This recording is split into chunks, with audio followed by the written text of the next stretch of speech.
বন্ধুরা তোমরা কেমন আছো? আশা করি ভালো আছো। আজকে রবিবার আর একদম সন্ধ্যার সময় বৃষ্টি হচ্ছে। এরকম যদি পকোড়া পাওয়া যায় বৃষ্টির দিনে, যদি এরকম পকোড়া গরম গরম পকোড়া টমেটো সস দিয়ে খাওয়া গেলেও খেতে খুব সুন্দর লাগবে। এই যে লোটে মাছের আজকে পকোড়া করছি। লোটে মাছের পকোড়া কীভাবে করবো সেটা তোমাদের সঙ্গে শেয়ার করবো। আদা বাটা, রসুন বাটা, পেঁয়াজ বাটা, লেবুটা চিপে দিলাম। লেবুটা কেন দিলাম, সমুদ্রের মাছ তো, লেবুটা ভালো করে চিপে দিয়ে করলে মানে সমুদ্রের গন্ধটা হবে না। আর লঙ্কা গুঁড়ো দিয়ে দিলাম হলুদ গুঁড়ো, দিয়ে দিলাম এবার হচ্ছে লবণটা দেওয়ার পরে দিয়ে দিলাম এবার সরষার তেল সব কিছু দিয়ে লোটে মাছটাকে ম্যারিনেট করে রেখে দেবো পকোড়া করার জন্য। দেখতে পাচ্ছ ভালো করে ম্যারিনেট করে রেখে দিলাম। আধা ঘন্টা রেখে দেবো। আধা ঘন্টা পর আমি ওই লোটে মাছের মধ্যে কর্নফ্লাওয়ার, তারপর হচ্ছে একটু বেসন দিয়ে দিলাম। কিন্তু এই যে রসুন, তারপরে হচ্ছে লঙ্কা কুচি, ওটাও দিয়ে ভালো করে মাখিয়ে রেখে দিলাম। আর আমার একটা জিনিস ভুল হয়ে গেছে, একটা ডিম ফাটিয়ে দিলে আর একটু ভালো হতো। যাই হোক, ডিমটা দিতে মনে নেই, ভুলে গেছি। আর এটা ম্যারিনেট করে রেখে দিয়েছি। এদিকে কড়াইতে তেল দিয়ে দিয়েছি, তেলটা গরম হয়ে গেছে। আর লোটে মাছগুলো মাখিয়ে রেখেছি, মানে কর্নফ্লাওয়ার দিয়ে বেসন দিয়ে ভালো করে মশলা দিয়ে মাখিয়ে রেখেছি। মাখানোর পর এবার এক এক করে তেলে পরে ছেড়ে দিচ্ছি, দেখতে পাচ্ছ। এবার তেলটা গরম হয়ে পরে আঁচটা একটু বাড়িয়ে দিয়েছি।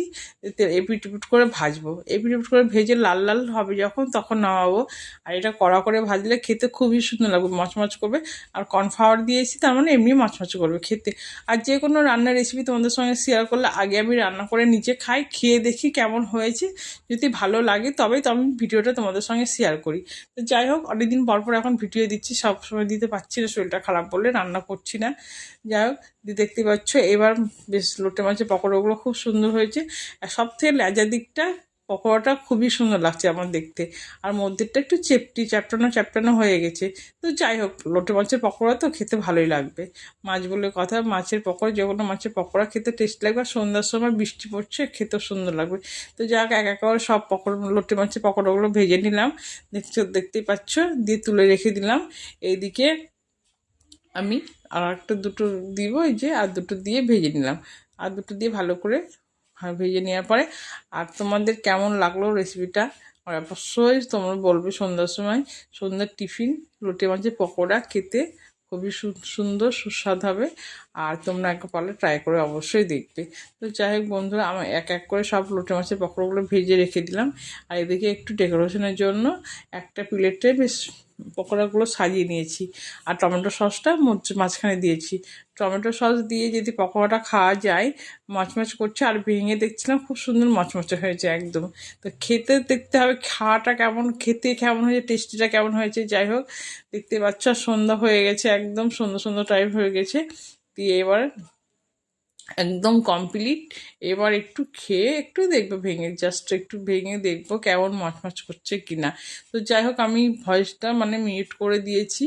এটা মাইক বাজছিল, মিউট করে দিয়েছি, নাহলে কপিরাইট খেয়ে যাব, সেই জন্য মিউট করে দিই। নাহলে আমি যখন পকোড়াটা খাচ্ছিলাম কি শব্দ হচ্ছিলো, মচমচ করে শব্দ হচ্ছিলো, খুবই সুন্দর লাগছিলো খেতে। এই যে খেয়ে দেখছি, দারুণ হয়েছে, দারুণ, কি বলবো, খেতে খুবই সুন্দর হয়েছে। আমি একটু সস দিয়ে খেয়ে দেখি কেমন সুন্দর লাগছে। সসটা নিলাম একটু পকোড়ার সঙ্গে, যাই হোক দিয়ে খেয়ে দেখি, না সস দিয়ে, টমেটো সস দিয়ে খেলে পকোড়াটা আরও বেশি সুন্দর লাগছে খেতে। যাই হোক বন্ধুরা, তো আমার ভিডিওটা তোমাদের কেমন লাগলো অবশ্যই কমেন্টে জানাই। ভালো লাগলে লাইক শেয়ার কমেন্ট করবে। আর নতুন বন্ধু থাকলে আমার চ্যানেলটা অবশ্যই সাবস্ক্রাইব করবে। আর ফেসবুক থেকে দেখলে আমার পেজটা অবশ্যই ফলো করতে। ভিডিওটা এখানে শেষ করলাম। টাটা বন্ধুরা।